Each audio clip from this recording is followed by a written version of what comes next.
At exactly 4:17 p.m., Eleanor Whitmore felt her body hesitate. She sat at the edge of the city plaza in a wheelchair custom built to cost more than most apartments nearby. The metal frame caught the afternoon sun, bright and unapologetic.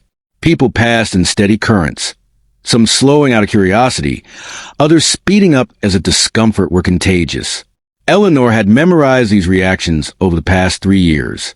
They came in patterns. Her hands rested on the armrests, fingers curled inward. She did that when she needed control, when the chair felt louder than her presence. Behind her stood Charles Whitmore, posture straight, jacket flawless, eyes scanning the plaza with the same instinct he used in boardrooms. He was not watching the performers. He was watching for problems. Charles always watched for problems. This plaza had become their ritual. Every Thursday, same hour, same spot near the fountain. Eleanor insisted on it, though she never explained why. Charles allowed it because he had learned that arguing with her about this only deepened a silence he did not know how to cross.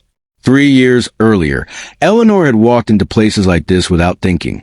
She had trusted her body, trusted the ground, trusted that movement would answer when called.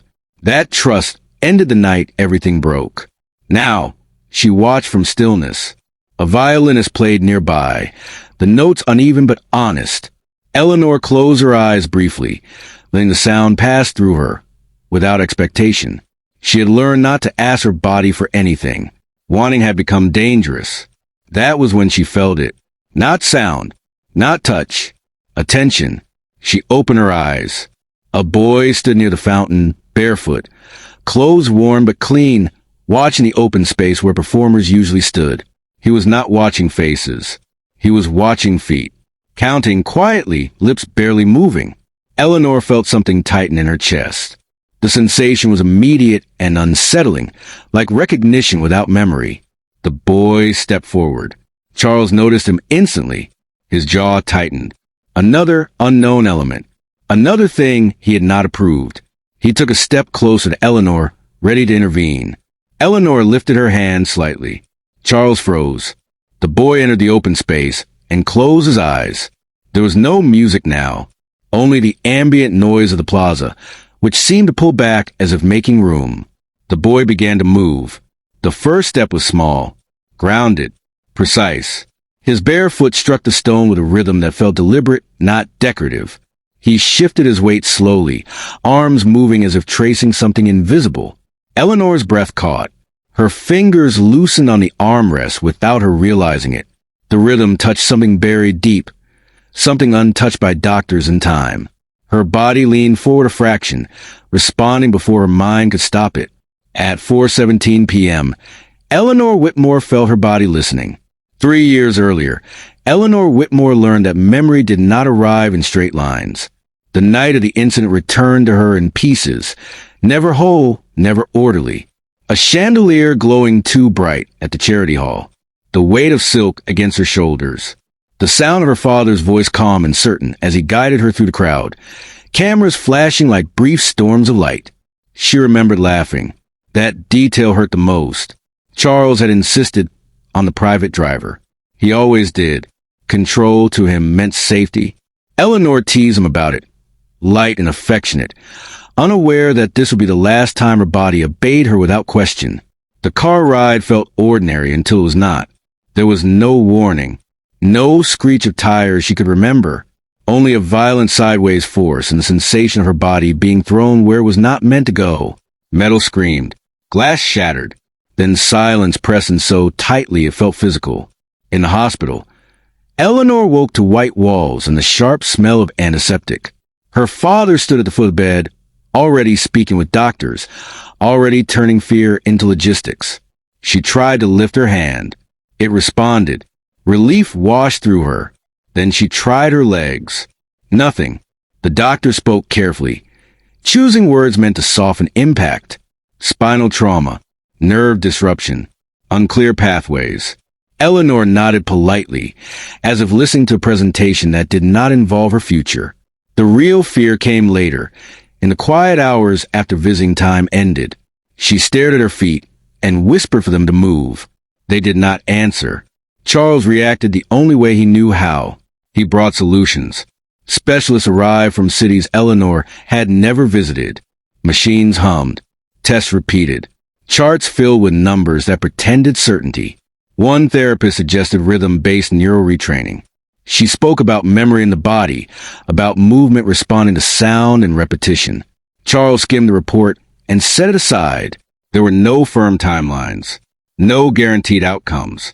He chose certainty over possibility. Eleanor noticed the pattern early. The more her body resisted, the harder her father pushed. The harder he pushed, the more she withdrew.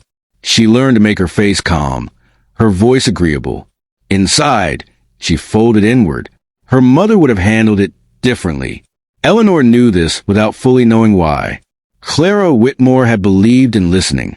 When Eleanor was young, Clara would sit on the floor and let Eleanor dance badly and freely, clapping softly, never correcting. Movement should feel safe, Clara always said, or the body will protect itself. Clara died 2 years before the accident, a fast illness, a quiet goodbye. Eleanor never had the chance to ask her how to live in a body that no longer trusted itself. By the time the wheelchair arrived, Eleanor had already decided that expecting nothing hurt less than hoping. That was why the plaza mattered. It was unscripted, alive, a place where movement existed without demands. And that was why, when the boy's foot struck the stone in that careful rhythm, something Eleanor had buried for survival stirred awake. Her body remembered something her mind had forced into silence. Charles Whitmore had built a life on certainty. Control was his religion, strategy his second language. He had grown up in a town where silence was the only answer to hardship. His father labored in factories with hands raw from oil and machines, never complaining. When the plant shut down, Charles was 16. He watched his father sit at the kitchen table for hours, staring at nothing, hands trembling from unspent effort. That night, he decided stillness was failure. Every subsequent decision reinforced that belief. He worked relentlessly, negotiating deals, cornering markets, reading human behavior like open books, until by 50 he controlled industries that once rejected him. Eleanor was his proof that effort and sacrifice could birth something human, a continuation of control exercised with care. After Eleanor's accident, Charles approached her recovery like he did any major project. Specialists were summoned from across continents. Charts, progress reports, and projections were arranged with precision. Each day brought meticulously calculated routines. He measured results as if muscles and nerves were stocks. And yet, Eleanor remained unmoved. Charles never understood that it was not about movement. It was about trust, about allowing the body to remember before forcing it. He believed desire alone could bridge the gap between paralysis and freedom. He was wrong. The plaza unsettled him because it refused structure. It was untamed, unpredictable, alive. No plans, no metrics, people existing without permission. Yet he allowed Eleanor to come, partly out of hope, partly out of necessity. He needed to see her in motion without intervention, a controlled experiment in chaos. Then the boy arrived.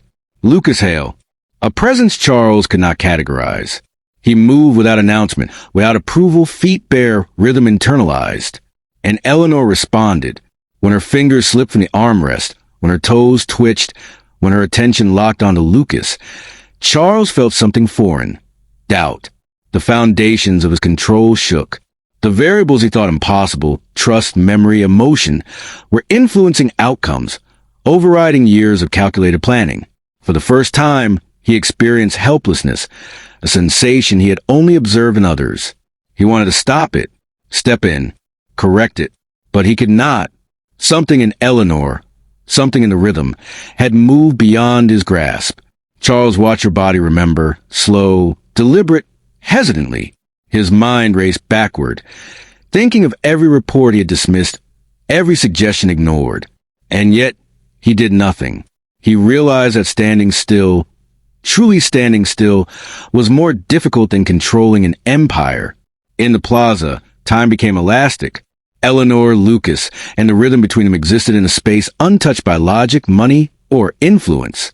Charles could only watch. One knee bent slightly, hands frozen, as the impossible unfolded. Movement, he realized, was not about control. It was about permission. And for the first time, Eleanor gave herself that permission. Not because he commanded it, but because a barefoot boy remembered a rhythm her body had never forgotten. Lucas Hale had learned patience early, in a way most children never had to. He had lived on streets that demanded observation, timing, and restraint. He slept lightly, stepped lightly, and moved lightly, blending into spaces others claimed carelessly. The plaza became his classroom, a place to study motion without interference, a laboratory where rhythm spoke louder than words. He arrived early, before the lunch crowd thickened, sat against the fountain, knees drawn close, eyes alert. He watched how people walked when afraid, how couples stepped synchronized unconsciously, how joy loosened shoulders, how grief stiffened them. Most of all, he studied dancers, their missteps, their corrections, their breaths, and counted silently. Lucas did not notice Eleanor immediately, not until her gaze lingered, soft but intent, following rhythm instead of spectacle. She did not flinch when performers faltered. She leaned in. Her body listened even if it could not respond. That recognition was enough. He watched for weeks, learning her patterns, the micro shifts in posture, the subtle twitch of a hand when her mind ached with desire to move. When their eyes met the first time, Lucas felt the old, familiar stillness, a body waiting to remember. He did not approach. He waited. Patience was his inheritance. His mother, Miriam Hale, had taught him movement as medicine. People who had lost trust in themselves, she said, could remember through rhythm. The body never forgot. It only waited for a voice it recognized. Miriam's lessons became Lucas's memory, a blueprint for quiet miracles. When she died, the apartment went silent and the world demanded survival. Movement became both shield and language. On the third week, he decided it was time. Not for him, not for show, for Eleanor. He stepped into the open space, closed his eyes, and began a small, deliberate rhythm. Barefoot feet pressed into stone, subtle shifts in weight, arms tracing invisible patterns. He watched her breath, slow, shallow, and adjusted his motion to match the micro-signals she gave without knowing. Eleanor's chest tightened. Her fingers loosened. Her mind spun backward without permission, reaching for memories she did not know still lived inside her. Lucas did not smile or call attention to himself. He simply became the voice her body needed. When her right foot twitched, Lucas counted silently, holding space. Each beat a signal, a permission, a gentle coaxing. She was remembering, slowly, tentatively, painfully beautiful. Charles Whitmore, standing behind Eleanor, felt his carefully controlled world fracture.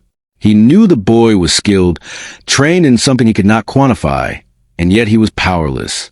Variables existed beyond his influence, and his child's body answered them willingly. Lucas did not celebrate.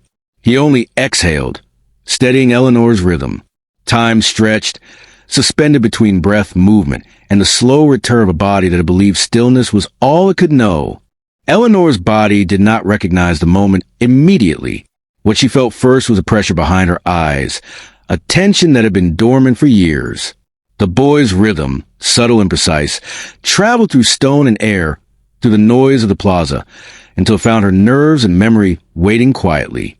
Her mind reached backward, involuntarily, to a day long before the accident. She was 6, sitting cross-legged beneath a grand piano in their old house. Though it smelled warm, dust motes floated in sunlight. Her mother, Clara Whitmore, played a sequence of notes slowly, deliberately, tapping her bare feet against the floor. Eleanor had copied her, learning to count without numbers, to feel rhythm before it was music. Clara had whispered, "Your body learns before you do. Let it." That lesson had been buried after Clara's sudden death, a cruel illness that left Eleanor orphaned in memory, though her father remained. Her body had remembered, even if her mind had not. Now, with Lucas in the plaza, the memory returned as sensation.